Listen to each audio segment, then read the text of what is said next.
personally feel like this is almost like a spiritual practice. You are building that like trust in yourself. It has been a lot more fun for me to do things the long way. Once you reach that goal, it's like, okay, well, yeah, now what? Greetings and salutations. Happy Wednesday. Today, we are going over reasons why you should keep going with creating content, even if you have an audience of few, even if you are feeling really discouraged that you're putting in all of this time and effort and energy and maybe even money into creating content that it feels like nobody sees. It is still a worthwhile endeavor. I really wholeheartedly believe this. If you take a look at my channel, you'll see that I am you.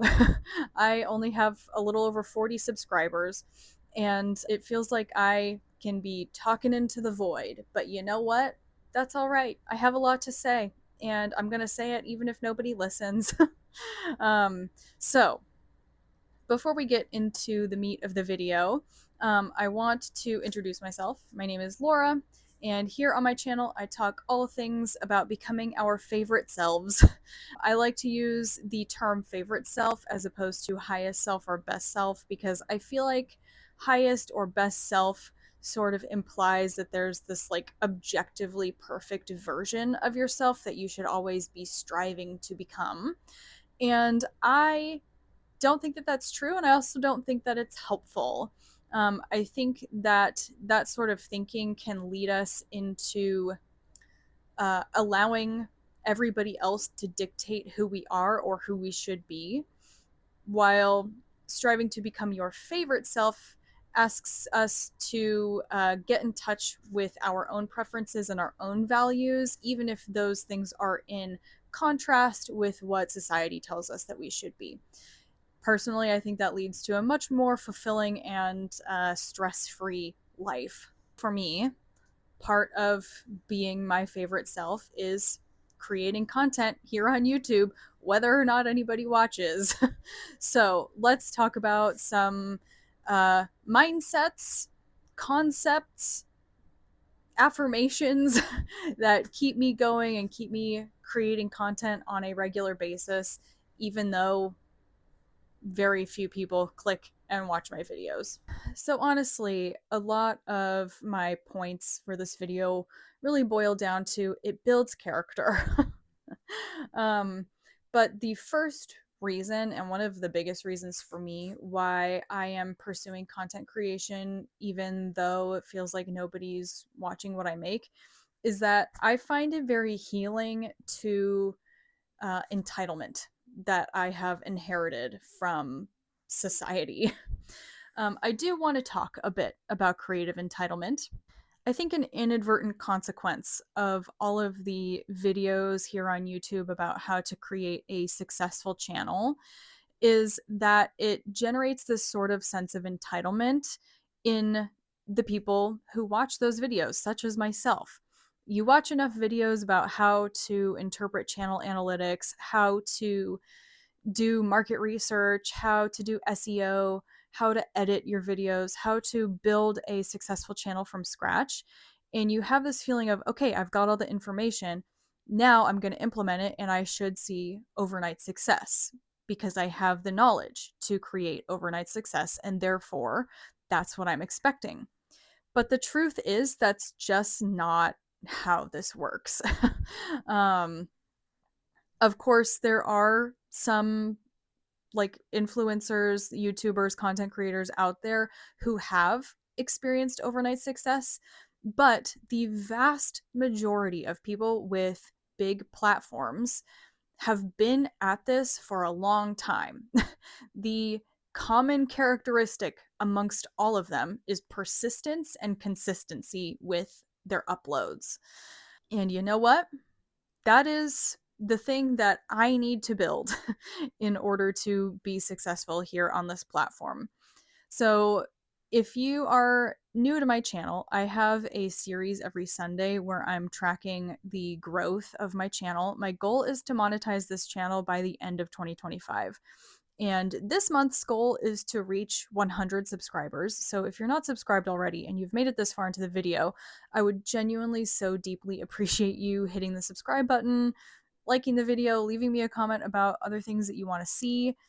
Anyway, continuing to create in the face of not immediately seeing the results that you want will heal that sense of entitlement.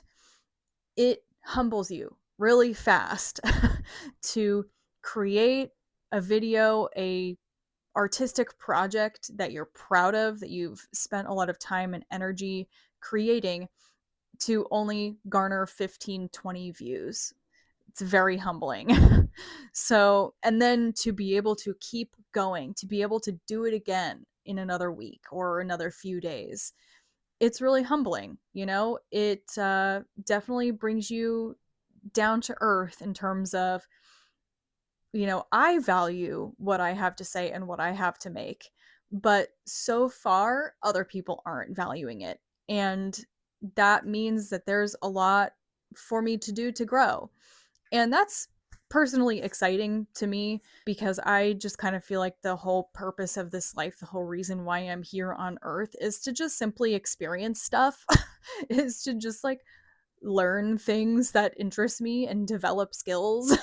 um and so that's what I'm doing here. I am learning about the internet and how it works and how to leverage it to my benefit and also to the benefit of people and issues that I care about.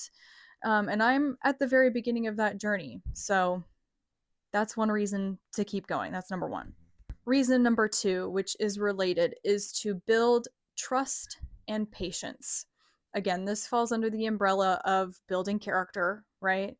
You have to really lean into trusting the process in order to continue to show up and create content that the algorithm doesn't show to anybody, or that even if the algorithm does show it to people, they don't click or they don't stick around. You have to trust the process. You have to trust that if I keep showing up, I keep practicing, I keep building the skill of talking to a camera, editing videos, doing SEO with my descriptions, optimizing my title and thumbnail, figuring out the system that is YouTube. If I trust the process that I keep showing up and doing that, eventually I will get better at it. Eventually, I will build that skill. That's how this works. When you practice something, you get better at it. No matter what. It might be slow going. You might not get better at it as quickly as somebody else, but compared to who you were however long ago it was, you get better at it. Like I said, that's just simply how this works. But that's the thing, trust requires patience. You have to practice patience in order to demonstrate trust. I personally feel like this is almost like a spiritual practice. Me patiently chugging along and continuing to create content and play with YouTube demonstrates to the universe that I trust it. There is this verse in the Bible, and I'm not Christian anymore, but I was raised Christian, that goes something to the effect of faith without works is dead. And the way that I was raised in the church to interpret this Bible verse is that, like, you have to go proselytize to people. You should be converting as many people as possible in order to prove to God your faith and to prove that you're a good Christian. You have to follow the rules of the Bible. Otherwise, your faith in God and Jesus is useless and pointless and not real. Do I think that Christians should be acting like Christ? Yes, I do think that. Um, but I have a more sort of nuanced understanding of this verse that I'd like to share with you. So, faith without works is dead. The way that I understand this now is that, you plan for the worst, but you also prepare for the best. If I trust that the universe has plans for me to be successful here on the internet, then I demonstrate my trust in that plan by showing up here on the internet. I demonstrate my trust in the universe by building my channel, by building my platform, by doing the thing that's going to bring me that success that I believe the universe has in store for me. Another example of this is my grad school journey. So I took about a year to prepare for grad school. And throughout this whole process, I had this firm belief that I am meant to become a counselor, but I'm not there yet. But what I can do is I can act as if I am a therapist. I can act as if I'm a grad student by going to community college and taking classes there in order to prepare my resume, get back into the routine of school, and make sure that I want to do it. But here I am acting like a grad student. I'm going to class. I'm learning about psychology. I am in the field. I'm around the people that I want to be around. Another thing that I did was I started volunteering with a crisis line. So while I'm, not technically a therapist, here I am doing crisis counseling. I am helping people who are in mental health crises navigate. I'm practicing counseling skills and acting like a therapist. So here I am. It's almost like I'm like cosplaying being a therapist or being a counseling student. But it was me demonstrating to the universe, hey, I hear you. I see this like path that you're pulling me down, and I am stepping into it. I'm going to follow the path. I'm going to like step into this identity in a real practical way. If I believe that the universe has planned for me to be a YouTuber, then the way that I demonstrate that trust in the universe is by making content for YouTube and posting it on YouTube and acting like a YouTuber, even if nobody is watching the content yet. Reason number 3 to continue making content, even if you're creating for an audience of few, is to develop the identity as a prolific artist or a prolific creator, to create a body of work. I think that again, sort of going back into that notion of like cosplaying the person that you want to be, your favorite self. If your favorite self means being a professional artist or a professional content creator or somebody who makes money online through your creativity, most likely that identity involves having a large body of work. Because if you look to history, most successful artists, even before the internet, had a large body of work. Very few artists who were successful in their lifetime only had like one or two pieces that they ever made. The vast majority of artists who have made it into art history textbooks have huge bodies of work. If you want to be amongst them, you also need a large body of work. So, I think a great way to live into that identity of being an artist, that identity of being a creative, is to have a consistent creative practice and to be building a body of work. Number 4 is, again, practice. And specifically, how practicing takes the pressure off of being perfect. So, this is sort of building on the last point. If you, as a creative or as an artist, are aiming to achieve success through one or two big opus pieces, that places so much pressure on you and your art to be perfect, to live up to the vision, to be able to touch and reach millions of people in order for you to experience the success that you want. I think that that sort of like perfectionist pressure can stop you in your tracks. At least it did for me. And I think that this is true for many people, that when you are placing this much pressure to create something perfect, your brain naturally and understandably resists that. And so that turns into procrastination, which turns into self loathing because you know that you should be creating that thing that's in your brain, but you're not. And it just takes you into this really awful spiral downward. So, the way that we interrupt that is by prioritizing quantity over quality, frankly, in the name of practice.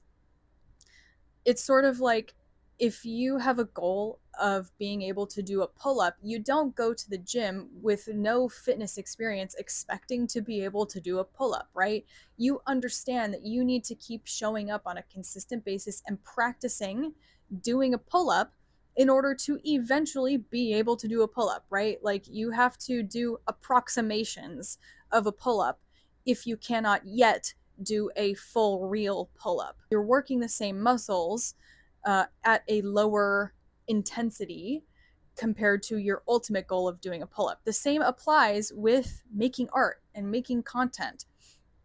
You have to keep showing up and doing what you can do with the skills that you currently have in order to get better.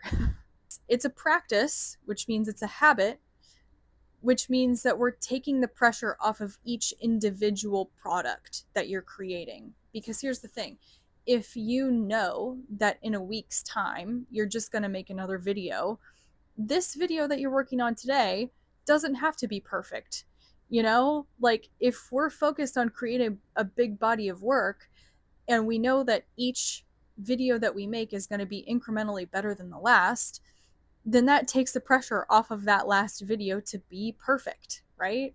So by continuing, even when it feels like nobody is watching, you are building that like trust in yourself. We've already talked about trust in the universe, trust in the process, but trust in yourself to continue showing up even when the circumstances aren't optimal, which will naturally enhance your relationship with yourself and take you out into other areas of life as well. Like there's just everything to gain from doing that. Reason number 5 is to build skills that will carry out into other areas of life.